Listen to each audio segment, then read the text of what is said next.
नमस्कार मित्रांनो, real prime व्हिडिओजमध्ये तुमचे स्वागत आहे. मित्रांनो, 11 डिसेंबर 1967 रोजी पहाटे 4:31 सगळे दख्खनचे पठार हादरले. या भूकंपाचा केंद्रबिंदू असलेल्या कोयना नगर या ठिकाणी 7.5 रिश्टरच्या भूकंपाचा धक्का बसला होता. या भूकंपामध्ये 174 लोक मृत्युमुखी पडले होते, तर कोयना नगर पूर्णपणे उद्ध्वस्त झाले होते. कराड आणि कोयना नगरचा अगदी निकटचा आणि अतूट संबंध आहे. कोयनेवर धरण बांधण्यापूर्वीपासूनच सगळी आखणी व सगळे आराखडे कराडमधूनच करण्यात आले होते. कराड ते कोयना नगर हे 50 ते 52 किलोमीटरचे अंतर आहे. कोयनेच्या भूकंपामध्ये फक्त कराडच नाही तर कराडकर सुद्धा पुरते हादरले होते. कारण साधे होते, ते म्हणजे भूकंपाचा केंद्रबिंदू धरणामध्ये आहे आणि धरणाला तडे गेलेत अशी अफवा पसरली होती. हे धरण फुटले तर कराड पाण्याखाली जाणार, कराडच्या टावरवर बसून सुद्धा कावळा पाणी पिऊ शकेल, असा जलप्रलय येणार, अशा अफवा त्यावेळी पसरल्या होत्या. या सगळ्यामध्ये कराडकर चांगलेच धास्तावले होते.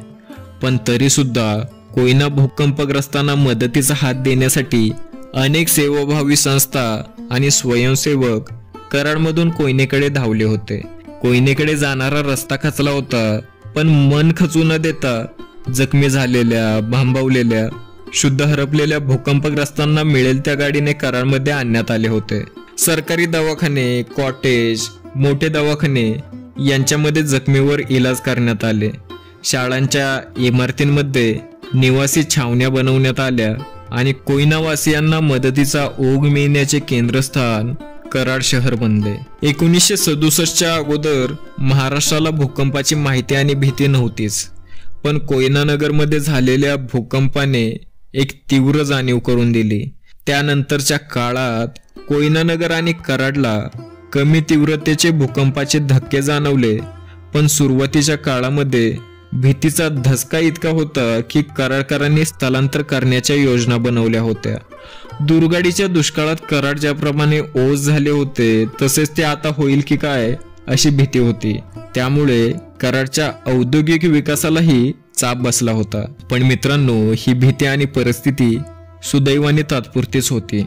तसे बघायला गेले तर महापुराची कराडकरांना जुनी सवय आहे.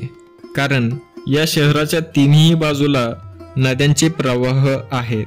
पण कोयना फुटणार हा धसका कराडकरांसाठी वेगळाच होता. 1844 साली कराडमध्ये जो महापूर आला होता, तितका मोठा महापूर त्या अगोदरच्या 200 वर्षात आला नव्हता. 1853च्या महापुरामध्ये कृष्णाबाई उत्सवाचा रथ वाहून गेला होता. 1914 साली कराड शहरामध्ये नावेतून ये-जा चालू होती. तर मित्रांनो, 1939 साली कृष्णा नदीवर पूल बांधण्यात आला, तेव्हापासून दरवर्षी एकदा तरी या पुलावरून पाणी जातेच. याचप्रमाणे 2006 व 2019 साली सुद्धा मोठे महापूर कराडने पाहिले आहेत. सह्याद्रीच्या रचनेचा योग्य वापर करत बांधण्यात आलेले कोयना धरण महाराष्ट्राच्या प्रगतीसाठी अतिशय उपयुक्त आहे. त्याचप्रमाणे हे धरण पूर नियंत्रणाचे सुद्धा काम करते. गेले 50 वर्ष या धरणाने औद्योगिक विकासामध्ये सिंहाचा वाटा घेतला आहे. हे धरण बांधले तेव्हा शेकडो गावे स्थलांतरित करावी लागली होती. हजारो अभियंत्यांच्या कष्टातून तसेच कित्येक नागरिकांच्या त्यागातून व बलिदानामधून कोयना धरण उभे राहिले आहे. या धरणामधून 1960 मेगावॅट इतकी वीज निर्मिती केली जाते. या विजेमुळे अनेक उद्योगधंद्यांची भरभराट झाली आहे. तर या धरणातील पाण्यामुळे सातारा व सांगली जिल्ह्यातील 12,100 हेक्टर क्षेत्र ओलिताखाली आले आहे. कोयना धरणाचे बांधकाम 1963 साली पूर्ण झाले. या धरणाच्या जलाशयाला शिवसागर असे संबोधले जाते. भारतातील कार्यरत असणारा सर्वात मोठा जलविद्युत प्रकल्प म्हणून सुद्धा कोयना धरण प्रसिद्ध आहे. या धरणाची उंची 103.2 मीटर आहे, जे महाराष्ट्रातील सर्वाधिक उंची असणारे धरण आहे. या धरणाची लांबी 807.72 मीटर इतकी आहे. हे धरण रबल कॉन्क्रीट प्रकारातील आहे. 1967च्या भूकंपामध्ये या धरणाला भेगा पडल्या होत्या. हे धरण सुरक्षित ठेवण्याच्या दृष्टीने तातडीची पावले उचलण्यात आली होती. या धरणाची डागडुजी करण्यासाठी स्वित्झर्लंड देशातून अभियंते बोलवण्यात आले होते. हा विषयच इतका गंभीर होता की जर या धरणाला काही झाले तर येणारा जलप्रलय फक्त महाराष्ट्रापुरता न राहता 4 राज्यांमध्ये येईल ही सत्य परिस्थिती आपल्या राज्यकर्त्यांना माहिती होती.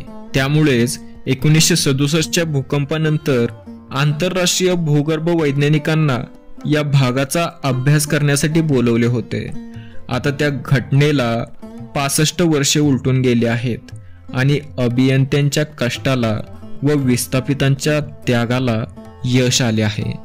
मित्रांनो, हे धरण बांधण्यापूर्वी पाटण आणि जावळी तालुक्याची परिस्थिती अतिशय बिकट होती. या धरणाने पूरनियंत्रणाचे काम केले आहे. या सह्याद्रीमध्ये कधी कधी इतका पाऊस पडायचा की शेती, जनावरे, घरे वाहून जात असत. इथले लोक त्रस्त होते. काही गावांना रस्तेच नव्हते, कारण 3500 फूट उंच डोंगरांमध्ये दळणवळणाची व्यवस्था करणे अवघड होते आणि त्यावेळी नुकतेच भारताला स्वातंत्र्य मिळाले होते. कोयनेवर धरण बांधावे ही कल्पना एका ब्रिटिश अधिकाऱ्याची होती. स्वातंत्र्यानंतर 1953 साली या धरणावर प्रत्यक्षपणे काम करण्याचा ठराव झाला. या धरणासाठी 1954 साली सरकारने 24,000 एकर जमीन शेतकऱ्यांकडून संपादित केली, ज्यातील 12,100 एकर जमीन धरणाच्या कामे आली आणि राहिलेली जमीन सरकारने फॉरेस्ट डिपार्टमेंटला देऊन टाकली. या धरणामध्ये जमीन गेलेले 9,877 खातेदारांचे पुनर्वसन करण्याचे सरकारने आश्वासन दिले होते. याचबरोबर मोफत वीज, शिक्षण आणि नोकरीमध्ये प्राधान्य देण्याचेही आश्वासन देण्यात आले होते. यातील 1500 धरणग्रस्त खातेदारांचे पुनर्वसनाचे प्रश्न धरण बांधून 65 वर्षे झाली तरी सुद्धा सुटलेले नाहीत. आज सुद्धा हे धरणग्रस्त आंदोलने करून सरकारने दिलेले आश्वासने पूर्ण करण्याची मागणी करत आहेत. या धरणग्रस्तांची 4थी पिढी सध्या आंदोलने करत आहे. पण या धरणग्रस्तांच्या तोंडाला पाणी पुसून आपले राज्यकर्ते जमीन वाटपामध्ये घोटाळे करत आहेत, हे या धरणामागचे कटू सत्य कोणी सुद्धा नाकारू शकत नाही. धन्यवाद. भेटूया अशाच नवनवीन माहितीसह पुढच्या भागामध्ये. तोपर्यंत पाहत राहा रिअल प्राईम व्हिडिओज. धन्यवाद.